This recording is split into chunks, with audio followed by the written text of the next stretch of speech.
കേരള CPM-ൽ ഒരിടവേളയ്ക്ക് ശേഷം വിഭാഗീയത ശക്തമാവുന്നു. പോളിറ്റ് ബ്യൂറോ അംഗം MA ബേബി പിണറായിക്കെതിരെ പരസ്യ വിമർശനവുമായി രംഗത്തെത്തിയതോടെ CPM-ൽ MA baby doctor Thomas Isaac അച്ചുതണ്ട് ശക്തി പ്രാപിക്കുകയാണ്. പിണറായി വിജയന്റെ നിലപാടുകളാണ് പാർട്ടിക്ക് കനത്ത തോൽവിയുണ്ടാക്കുവാനുള്ള പ്രധാന കാരണമെന്നാണ് ഇവരുടെ നിലപാട്. പാർട്ടിയിൽ തോൽവി സംബന്ധിച്ചുള്ള വിശദമായ റിപ്പോർട്ട് അടുത്ത ദിവസം ചർച്ച ചെയ്യാനിരിക്കെയാണ് MA ബേബി ഒരു വാരികയിൽ തോൽവി സംബന്ധിച്ചുള്ള ലേഖനം എഴുതിയിരിക്കുന്നത്. പാർട്ടിയുടെ ഉന്നത ഘടകമായ PB അംഗമാണ് MA ബേബി. പിണറായി വിജയനുമായി നേരത്തെ തന്നെ അത്ര നല്ല ബന്ധമല്ല ബേബിക്കുള്ളത്. പാർട്ടി സെക്രട്ടറിക്കെതിരെയും MA ബേബിയുടെ ഒളിയമ്പുണ്ട്. കോടിയേരി ബാലകൃഷ്ണൻ രോഗബാധിതനായപ്പോൾ പോളിറ്റ് ബ്യൂറോ അംഗം എന്ന നിലയിൽ പാർട്ടി സെക്രട്ടറിയുടെ ചുമതലയിലേക്ക് വരേണ്ടിയിരുന്നത് MA ബേബി ആയിരുന്നു. എന്നാൽ ചുമതല നൽകിയത് A വിജയരാഘവനായിരുന്നു. പിന്നീട് പാർട്ടി സെക്രട്ടറിയായി MV ഗോവിന്ദനെയാണ് നിയമിച്ചത്. പാർട്ടിയുടെ ഏറ്റവും വലിയ ഘടകം എന്ന നിലയിൽ കണ്ണൂർ നേതാക്കൾ മാത്രമാണ് പാർട്ടി സംസ്ഥാന സെക്രട്ടറി ആവാറുള്ളൂ. VS അച്യുതാനന്ദൻ മാത്രമാണ് കണ്ണൂരിന് പുറത്തുനിന്നും സെക്രട്ടറി ആയിട്ടുള്ളത്. പാർട്ടിയെ കണ്ണൂർ ലോബി പൂർണ്ണമായും ഹൈജാക്ക് ചെയ്തെന്ന പരാതിയുള്ള നിരവധി നേതാക്കൾ CPM-ലുണ്ട്. പാർട്ടി സെക്രട്ടറിക്ക് മുഖ്യമന്ത്രിയെ തിരുത്താൻ പറ്റാത്തതാണ് CPM നേരിടുന്ന പ്രതിസന്ധിയെന്നാണ് ഒരു വിഭാഗം നേതാക്കളുടെ ആരോപണം. പിണറായിക്കെതിരെ ഉയർന്ന അഴിമതി ആരോപണം. LDF കൺവീനറായ EP ജയരാജന്റെ BJP ബന്ധം പാർട്ടിയുടെ അടിത്തറ തകർത്തെന്നാണ് പിണറായി വിരുദ്ധ ചേരി വിലയിരുത്തുന്നത്.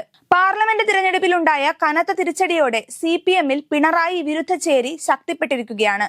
കണ്ണൂർ, ആലപ്പുഴ, കോഴിക്കോട് ജില്ലകളിൽ വിഭാഗീയത രൂക്ഷമാണെന്നാണ് CPM സംസ്ഥാന കമ്മിറ്റി കണ്ടെത്തിയിരിക്കുന്നത്.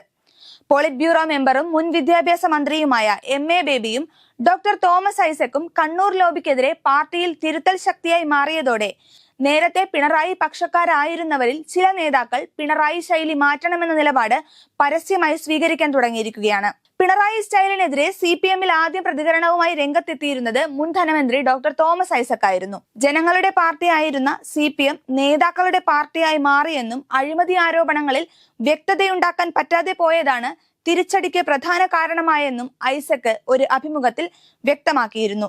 മുഖ്യമന്ത്രിയുടെ ശൈലിയും പരാജയത്തിന് വഴിവെച്ചുവെന്നായിരുന്നു തോമസ് ഐസക്കിന്റെ പ്രതികരണം. കൊല്ലം ജില്ലാ റിപ്പോർട്ടിംഗിലും MA ബേബി മുഖ്യമന്ത്രിയുടെ ശൈലിക്കെതിരെ നിലപാട് വ്യക്തമാക്കിയിരുന്നു.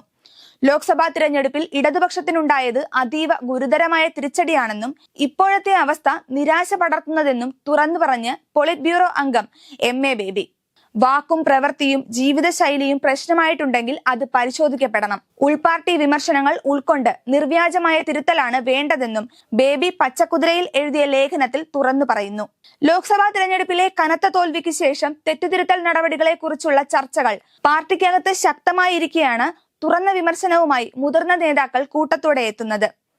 തോമസ് ഐസക്കിന് പിന്നാലെ തിരഞ്ഞെടുപ്പ് തോൽവിക്ക് കാരണവും പരിഹാരവും നിർദ്ദേശിക്കുന്നതാണ് MA ബേബിയുടെ ലേഖനം. ഇപ്പോൾ പാർലമെന്റിലുള്ളത് ഇന്ത്യൻ ഇടതുപക്ഷത്തിന്റെ ഏറ്റവും ശോഷിച്ച സാന്നിധ്യമാണ്. നിരാശ പടർത്തുന്ന അവസ്ഥയാണിത്.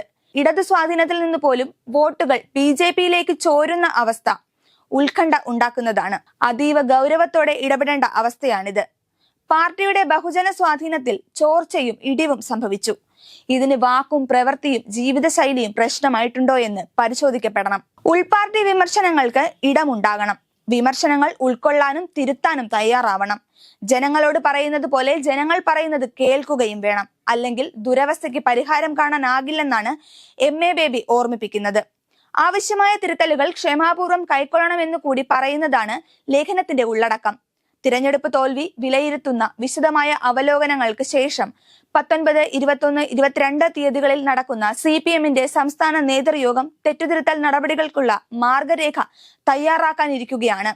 ഇതിനു തൊട്ടുമുൻപാണ് തെറ്റുകളും തിരുത്തുകളും ഇടതുപക്ഷവും എന്ന പേരിലാണ് പച്ചക്കുതിരയിൽ MA ബേബിയുടെ ലേഖനത്തിൽ MA ബേബി പറയുന്നത്.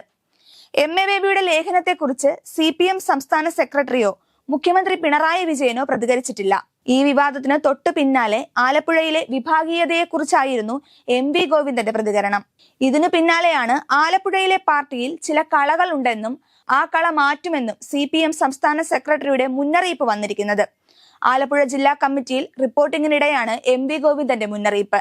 സംഘടനാ നടപടി ഉണ്ടാവാതെ ഇനി മുന്നോട്ടേക്ക് പോവാനാവില്ലെന്നാണ് പാർട്ടി സെക്രട്ടറി പറയുന്നത്. ആലപ്പുഴയിൽ CPM സ്ഥാനാർത്ഥി 3ാം സ്ഥാനത്തേക്ക് പോയിരുന്നു. പാർട്ടി വോട്ട് വൻതോതിൽ ചോർന്നതായാണ് CPM ജില്ലാ കമ്മിറ്റി വിലയിരുത്തിയിരിക്കുന്നത്. സിറ്റിംഗ് MP ആയിരുന്ന AM ആരിഫിന്റെ തോൽവിയോടെ CPM ജില്ലാ നേതൃത്വം കൂടുതൽ പ്രതിരോധത്തിലായിരിക്കുകയാണ്. ജില്ലയിലെ വിഭാഗീയതയാണ് തോൽവിയുടെ ആഴം കൂട്ടിയതെന്നാണ് CPM സംസ്ഥാന നേതൃത്വം വിലയിരുത്തുന്നത്. അസംബ്ലി തിരഞ്ഞെടുപ്പ് കാലത്തും ആലപ്പുഴ ജില്ലയിൽ CPMനുള്ളിൽ വിഭാഗീയത ശക്തമായിരുന്നു. G. സുധാകരനായിരുന്നു സംസ്ഥാന കമ്മിറ്റിയുടെ നോട്ടപ്പുള്ളി. കൂടുതൽ നേതാക്കളെ പാർട്ടിയിൽ നിന്നും പുറത്താക്കുന്നതുൾപ്പെടെയുള്ള നീക്കങ്ങളാണ് CPMൽ ഉണ്ടായിരിക്കുന്നത്.